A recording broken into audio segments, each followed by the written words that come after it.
watching the Forefront Church video podcast. And wherever you're at viewing online, we just want to say thank you and welcome.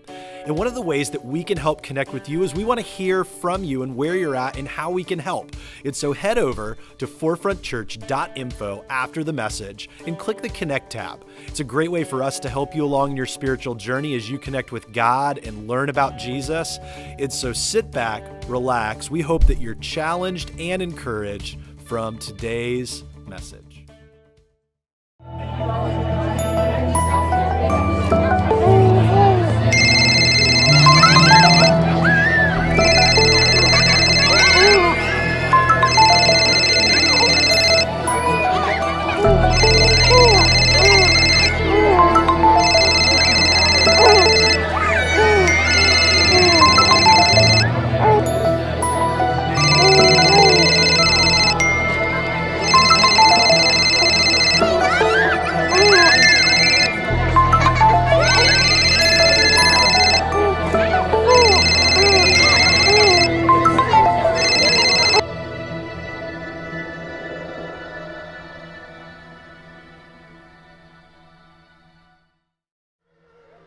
I remember waking up to that sound, and I frantically ran across the room, which is where you should put an alarm clock so you don't do what I normally do, which is hit snooze and then go back to bed.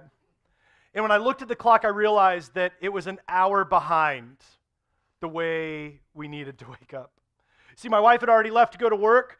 She was a teacher at the time, and she was gone, and I was supposed to get our two daughters ready into school. There was only one problem. We were already an hour behind. And so I run into our oldest room, who was just a few years old at the time. Hey, Chloe, we gotta go. I'm gonna go get your baby sister. We're gonna do it. And she's like, oh, I don't remember. Just get up. And I'm screaming at her. And then I run in to go get our youngest at the time. And if you're trying to put the clothing and change a child in the morning, you have a better chance of storming the beaches than you do getting pants on a baby. And so we're doing that, and Daddy, what do I do? Just grab something, put it in a Ziploc bag, and we're running around doing all this stuff, and then I'm going, oh no. You see, I had a bunch of meetings that day that I needed to get to, and there were people that I needed to call and let them know, hey, I'm going to be late. Or, hey, I might not be able to be there at all. And as I'm making all these calls and doing all this, we pull up to the preschool, and it's like a NASCAR pit stop, and we yank both kids out, hopefully with their arms attached to bodies, and yank them out, and we run in, and I scribble some semblance of my name and time, and we run them to the class only to be told that, oh yeah, don't you remember, Mr. Bedell, but the classes have been shifted to the other side of the preschool. And I just go, of course they are. And so we run over there, and I got a crying baby in one arm, a very confused little girl in the other. We run up to the class, and I hand them that with zero apologies. Hey, here's that, good luck. Hey, here's her. And we run off, and I'm making phone calls and trying to do this in the midst of it. And I get to work, and everything just feels overloaded. And I go through the day trying to make up anything that I could of the time that had been lost, but to no avail. There were things that just didn't get done that day. So I remember going home and picking up the girls and getting to the house, and my wife asks the loaded question, honey, how was your day? And then I unleash the floodgates of how my day was. And she regretted asking that question and goes to make dinner, and I'm getting the girls together, and you get to our dinner time, which is like a school lunch period for me, knowing that there is a time limit and I need to get in. So I'm shoveling food in there frantically. And I look at her and said, I got to get to the dining room table, open up my laptop. I have a lot of work to get done that I didn't get to do because I missed meetings and I have deadlines and things and people, and I'm sorry. So I go to the table and I'm doing all this. And she said, I'd really like for you to stop and hang out with our family. I was like, babe, I would really love to, but you know that we woke up late and all this stuff happened, and I got to get this done because this is really important. You know, these things have to happen. You know, the church, we had just moved in to this space, and I was like, God, there's so much stuff that has to happen, and I got to make sure that this is all done. My wife, who is so amazing, she looks at me and not in a mean way, not in a condescending fashion. She absolutely loves Jesus, and I knew exactly how she meant this. She said, I wish you had the same vigor for your work, for your family. And she grabs our girls and she goes up the stairs. I remember my heart just sinking. And that was the day that I realized that I had a problem with my priorities, a problem with how do we stack things. You see, I had started to believe the myth that we can all find balance, that everything will get its right portion. And that, well, if I have work and I have this and I have family and I have friendships, that somehow, some way you can manage it all. Like the guy at the restaurant carrying all the plates and they come out and you're like, how does he do that? I can do that with my life. No, we can't. See, I had fallen victim to that, and as my wife walked up the stairs, sitting at our dining room table, I just began to weep because I knew that I had such a deep problem with priorities. Yeah, the church was going great. We had moved from a school and meeting with just a few hundred people to quite literally overnight doubling in size. And our staff was doing well, and everything looked good. But we all know better, that everything underneath was just crumbling because what I had put at the top was not what needed to be there. And Andy Stanley's a pastor in Atlanta, and he wrote this book, and he renamed it not too long ago, but I actually loved the title of the book originally. Back in the day, it was called Choosing to Cheat. And I think now in our current culture, maybe it would get too much of backlash, but I think the title and the premise was so true that every single thing that we have within our schedule, if we go to one thing, it's going to cheat on another. If we go and spend time with our family, it is going to then in turn cheat on the work that still needs to get done. If we go and choose our friends, then, well, our family is taking a back seat in that moment. The things that we value will put time and effort and energy towards. In the moment that we put energy towards that, it's time that we could be spending at something else. And so the whole premise of his book, which is now renamed When Work and Family Collide, I like that concept of choosing to cheat because we have a choice in what we choose. And in the opening remarks of his book, he puts it this way. He said, the problem is that there's not enough time to get everything done that you are convinced or others have convinced you and I need to get done. You say we all have the same amount of time, the 24 hours in a day, the 168 hours in a week, and well, how we spend that will determine what we value. And you will not be able to there will always be something left on the desk. There will always be another thing for the family and for your spouse and for your kids and for the relationship. And there will be friends who will ask you to do things and be places and go somewhere. And all of those pieces will keep on trucking. And what you choose will then in turn show what you value. And I say this just as a blanket statement, I love the place that we live in the United States. I love the freedoms that we have. I love the fact that we have such a unique melting pot of cultures. And I watch it as people enter through the door, the socioeconomic different places that people are at, and the heritage and things that have gone on as people enter through the doors. I love that we even get to see that here as a church. But here in America, there are some things that we get wrong, especially when it comes to what we value. Business Insider recently addressed this very thing, that there's not enough time to get all the things done, and it could be taking a toll on us.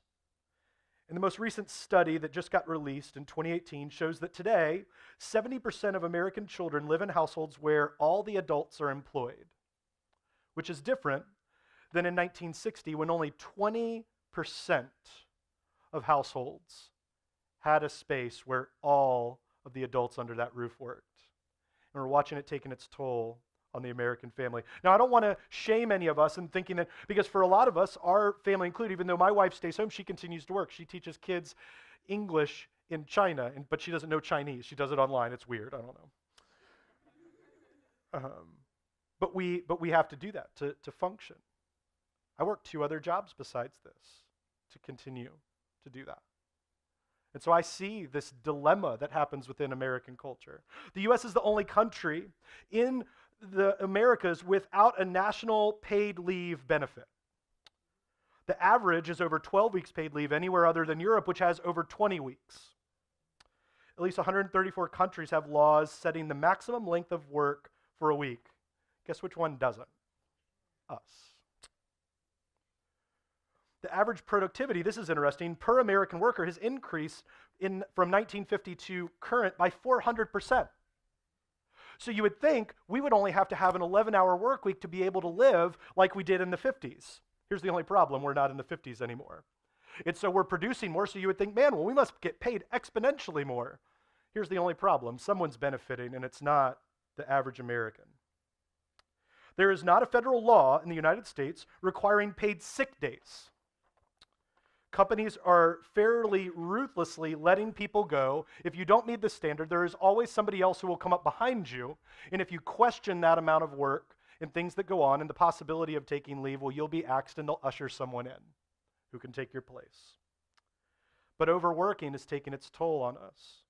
It impairs sleep, creates unhealthy habits, which leads to failing health, disease, etc. I know this firsthand from the last year and a half. It is bad for your heart. The number of people that are experiencing heart-related illnesses due to overwhelming work has increased drastically. Did you know that it can also cause a dependence on heavy drinking when you work too much? The magic number there is 48 hours, the study shows. That if you work 48 hours and over in a given week, you are, and don't sleep on this number, you are 700% more likely to have alcohol-related dependency when you work over 48 hours in the United States, leading to all sorts of inappropriate behaviors and destructive ones. If you overwork, you're prone to make more mistakes in the job, and so the very people who are telling you to work more are getting less out of you because you're going to make more mistakes because you're working too hard and you just want to get done. Which, you lose sight of the bigger picture in your occupation, and then you resent your occupation and the organization that you work for because you're working too hard at the place that you used to love and now you hate. Welcome to the American dream. And so, and I don't want to paint a doom and gloom picture. I don't want you to hear this and go, oh, I don't want to work. Well, because then you need a house, you need food. Don't just go, you know what, Jason's right, I'm just not going to work anymore. You need to pay bills, okay? Don't use this. If you're watching online or here, I want you to get this. Don't go home and then look at your significant other and go, you know what, this whole work thing's overrated. Jason had a lot of statistics going on, and I think I'm just going to give up. Like, that's not a good plan, all right? If you do that, please don't attach my name to it. You do you. Let me know how that works out for you. But we have a problem. We have something where, and this is not how God designed us. It's not how he wanted us to live. Under this weight of going, the alarm goes off and, that case of the Mondays, working through the week, working and just trying to get to the weekend, where we don't have a whole lot of freedom anyways because we're running errands, we're doing projects, we're doing all sorts of things that we didn't get done during the week. Why? Because we're working and we're tired and we go to bed with anxiety and depression and anger and frustration and just exhausted. And I remember sitting there at that dining room table knowing that I had a problem. And it's taken years of God to curb that in me. And we're at this series where in the next 4 weeks, we're going to look at what does it mean to be overloaded.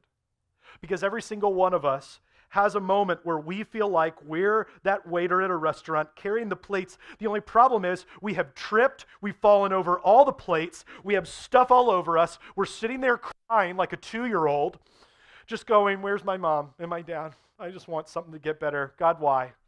And we're going, why does this have to be this way? And we've done it. We've loaded things on top of things in places. And Jesus has this interaction, this moment where we get to kind of peel back the layers and unfold and go, is there a better way? And Jesus completely paints this. And if you have a Bible, I'd love for you to turn over to Luke chapter 10. It's in the New Testament of the Bible. If you don't have a Bible, you can, after service, grab one at our Get Connected table, or if you're more digitally inclined, and for you guys online, you can go to forefrontchurch.info. It's not a mobile app, it's just a web link, but save that to your home screen. If you don't know how, swipe and swipe and swipe. At the very end, it'll tell you how to do that. But we use these tools every single week to open up the Bible and say, God, what do you have in store?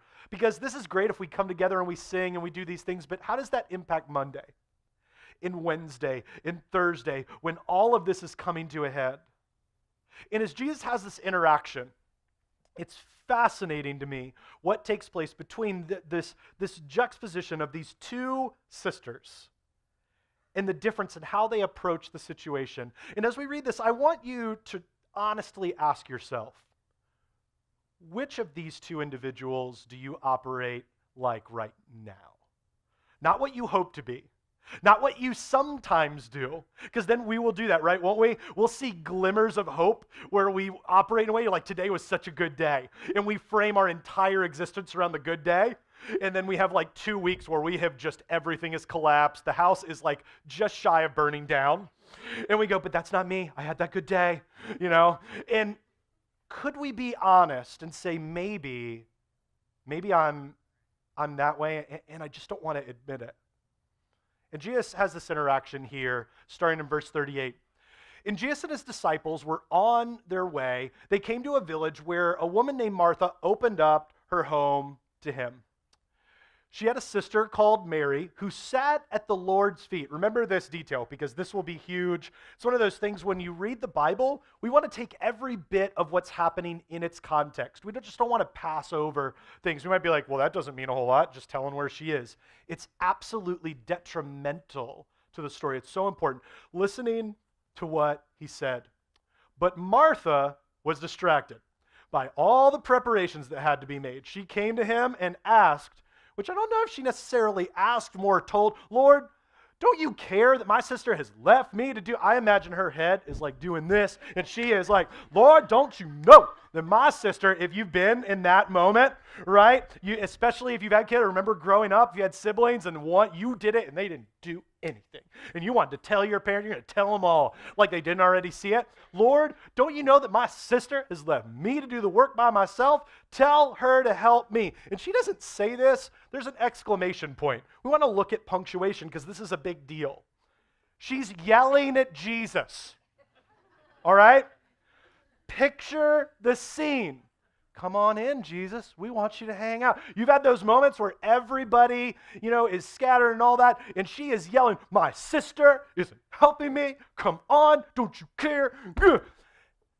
If I was Jesus in this whole scenario, my reaction would have been a little different, all right? And this is because I need to fine-tune my relationship with God. But I don't know that, I love that every time that Jesus interacts, he always responds so calmly. There's something to be said for our interaction with others in how we respond. Maybe what we need to remind ourselves before we open up our mouth and say words is that words matter. And this is what Jesus shares. Martha, Martha. It's like the Marcia, Marcia, Marcia. The Lord answered, you were worried and upset about many things. But a few things are needed, or indeed only one. Mary has chosen what is what? Better. Mary has chosen what is better, and it will not be taken away from her. So in this instance, we're seeing this unfold where two sisters are doing drastically different things. And you've had that moment because we see that Jesus has visited this city and he has been invited in. Have you ever had a moment where you weren't expecting company? Yeah? You ever had that where all of a sudden, and it was not during the age where she could get a text message. She was like, hey, I was thinking of stopping by. Like, that's not happening here. He shows up and maybe at the most, she got word that he was at the city limits. And because they had a friendship that he was going to be coming and visiting with them. And so this may be, I'm sure your house is always immaculate. You have everything together. It's like Better Homes and Gardens. Let me give you a glimpse into the Bedell house if this had happened. we would have been scrambling for our lives. Pick that up. Why did you eat in here? We just vacuumed 2 minutes ago. And we're yelling around, shove that in the closet. Daddy, it won't fit. Make it fit. Like we're doing everything. We're putting it all away. And I know because we would rather be 15 minutes early than 1 minute late. And in this instance, I don't think about it until we show up to someone's house and I go, we're that family. That like everything is happening and all that's going on. They go, they're here. And there's one kid looking out the window, not being useful at all. Like, earn your keep, put something away. And they're doing that. They've alerted us on the lookout and then everything's whatever. It's total chaos. And then ding dong, you hear the doorbell. Hello, welcome to our house. We've been expecting you for days. We've got everything under control. Our kids are well behaved. Yes, they're all dressed nicely. Come on in. Would you like a drink? This is how and I wonder if as this is going in, Martha is just running around, doing whatever, getting all together. We've got to make this for Jesus. Jesus, like he's healed people. She's doing whatever. And then as she is mixing and cleaning and doing all this stuff, and around this time, the tables weren't like we know where you have a table and chair and these type things. In their culture during that time, they would have lower tables and they would sit and recline at the table. So when you hear this reclining, don't think sitting in a chair all back. They're just on the floor. The table is lower. And Jesus, as he was invited in, would have sat himself down and waited for the meal and socialized. And so he's talking. Martha is like, she is worker bee right now, frantic. And then she turns her head and looks over, and that no good for nothing sister of hers is sitting at the feet of Jesus. Imagine, don't vocalize what you would think if you were Martha. Martha is very kind in her addressing to Jesus in that moment, I think. Because if I were her, I think I would have, even though it's Jesus, I think I would have said things like, oh no. I would have pulled sister aside and be like, you want to die today? You better get help. Come on, let's help. But no, she's sitting there and she turns and she is angry. And then you have Mary, who is at the feet of Jesus, taking this in. And I love her very posture says, I don't care about anything else going on right now. Jesus is here. The Son of God is in our presence. And there could be 1 billion children running around, burning the house down. There could be meals on fire in the kitchen.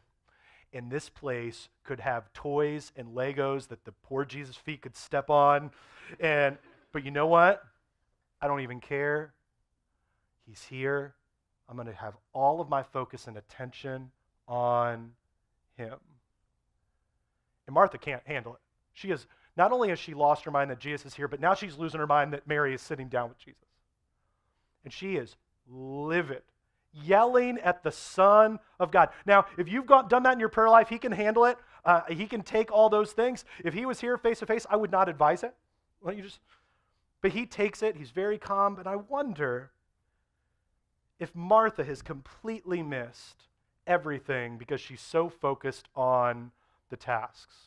That she is not willing to. Now, Mary, we don't get any indication that Mary is lazy in her life all the way. Even Martha doesn't say it. She's saying in this instance, she had every ground to go, Jesus, not only is she not helping here, but she never helps. You need to get her. Whatever, she could have said all that. I think if Martha was that angry and that frustrated, she probably would have dropped the hammer of the entire history. But no, in this instance, we don't see that Mary has had a history of this. What we see is that in this moment, Martha's mad and Mary is doing the better thing. I wonder if Martha is just so blinded by what's happening here that she doesn't even see what is right before her to be able to disrupt her schedule and sit with Jesus. I've been reading this book called Imagine It Forward by Beth Comstock. She was a GE executive and helping with so many things of getting the company to where it is today. And she talks about this disruption of what happens. So people who create radical change have to exhibit an uncompromising faith in experimentation, a bias for novelty in action, a sense that disruption is something you cause, not observe. That you and I would say, you know what, I see a behavior, and then I see what's in front of me, and I'm going to disrupt that, even though it might be difficult, even though there's some unknowns, even there's some things that I see that need to get done, I know what is best. And I'm not just going to observe and hope that it happens. I'm actually going to make the choice. And that's the difference between the person who's overloaded and the person that has focus. You see, this is what happens. If you want to put this a little more visually, we do things, and we'll take a glimpse into our lives at our house. We have 3 daughters, and so all of them, we just go, they have to go to school. Like there's some law about that, so we're going to put that on our plate. Like we got to get them to school because they need to learn, because eventually one day, even though we love them and we're glad they're here, we want them to leave. It's such a weird dichotomy of that. Hey, we love kids, we want to have them, and then we want them to get out. And so we got to do school, and we have faith is a big part of what we do, and so we're going to do that, and that's going to be so our oldest 2 daughters are on the worship team in our kids area, and so they have practices. They have one today, and so we got to do that, and then we go, oh man, not only do we have that, but like they gotta have dance, because that's awesome. And so they go to dance, and my wife's not in here, so nobody say it. Shh, it's our secret. Me, you guys, and the entire internet right now.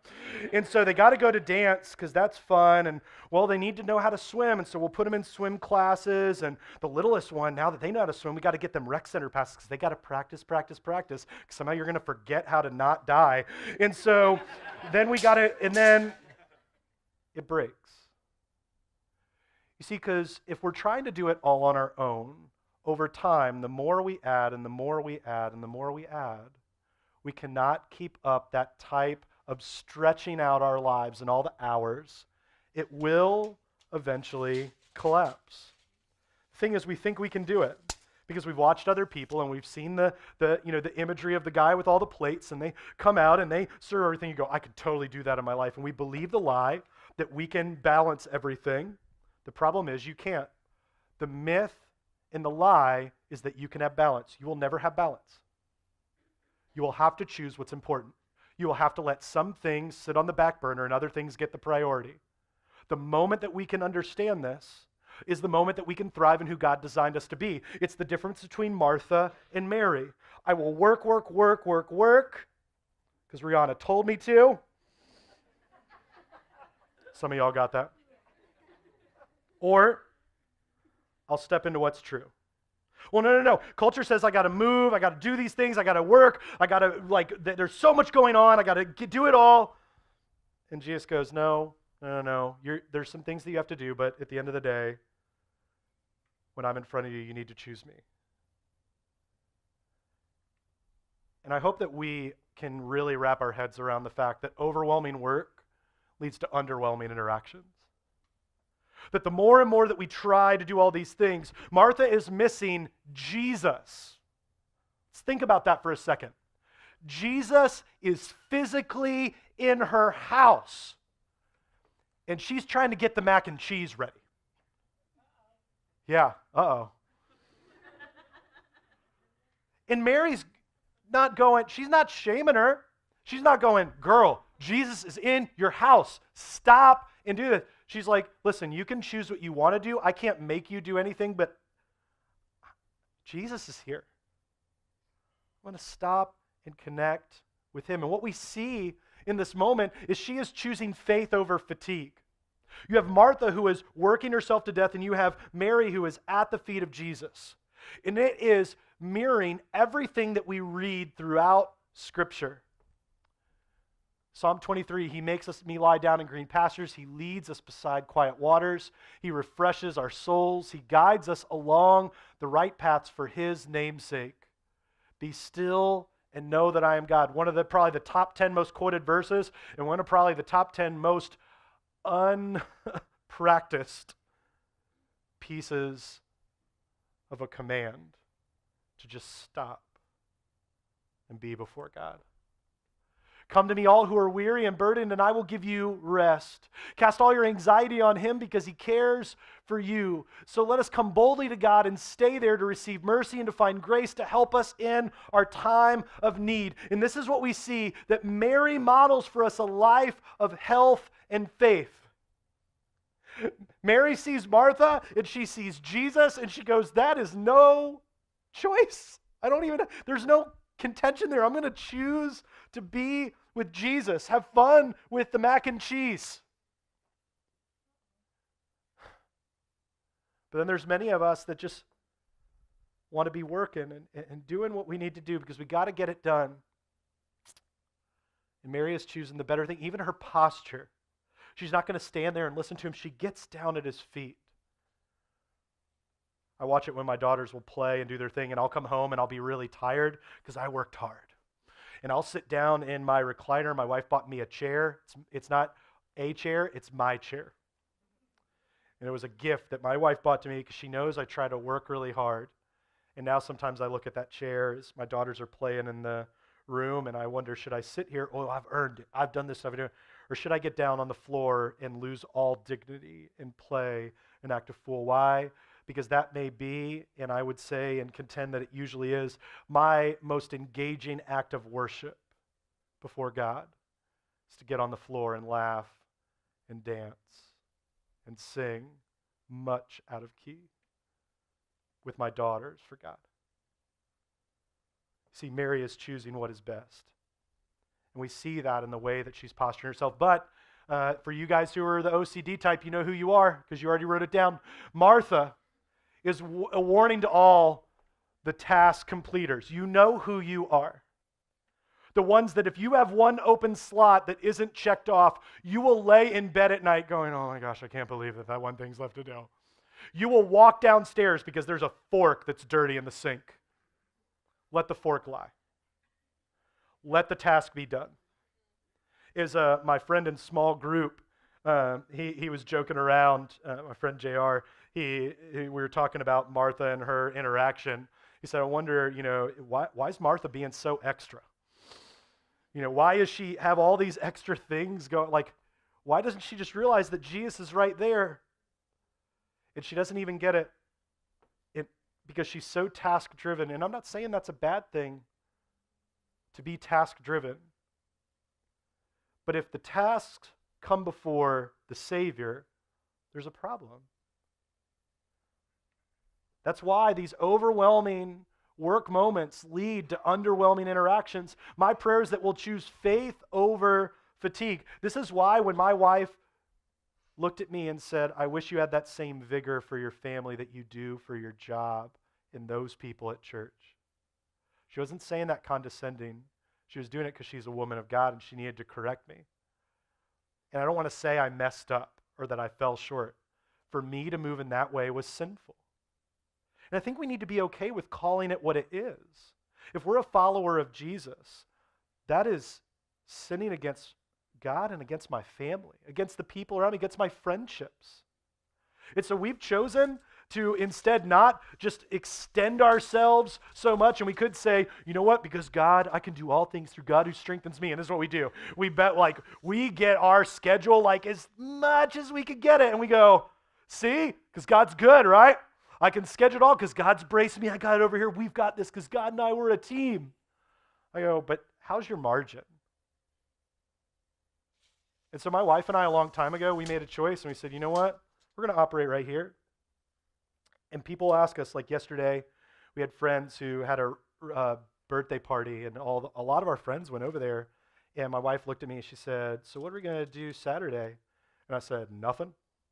We're going to sit around the house. But there's this party, what do you do? And I was like, no, because I've been traveling and we have family time and that's important to us. And so we're choosing this. Well, in the conversation is, well, what do people say? All our friends will be there. They saw we were invited because if you get the Facebook event invite, then you have to choose whether you're not going to go and then you have to post a reason. I didn't post anything because I don't even care.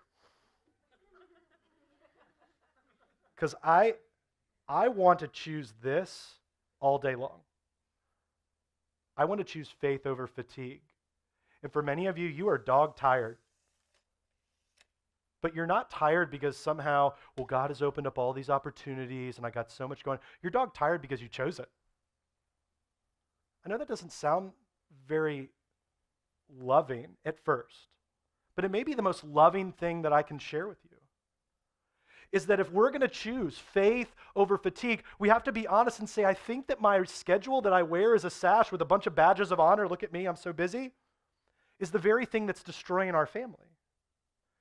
And so maybe what we need to do is say, there's going to be something that I choose, and it's not going to be working myself to death because I'm going to be Mary over Martha all day long. But that choice My hope is that you choose faith. But if you choose fatigue, let me know how that works out for you. God will still be here for you, even if you choose poorly. And he will still love you through it. But why put yourself through that mess when you could choose, like Mary did, a better way? Would you guys pray with me? Thanks for tuning in to the Forefront Church video podcast. Our hope and prayer is that this has left you encouraged and challenged you in your faith. And you might have some questions and some ways that you want to figure this out, and we want to help with that. Head over to forefrontchurch.info, and there's a couple different ways that you can connect. Click the Connect tab and let us know how we can be praying for you, or a staff member can be contacting you this week. Maybe you have just been encouraged by this and want to support the ministry here at Forefront Church. You can click the Giving tab, as well as other tabs that are in there to help you along in your journey with God. And so we're thankful for you. Thanks for tuning in, and we cannot wait to see you again here online on the video podcast. We love you, and we'll see you then.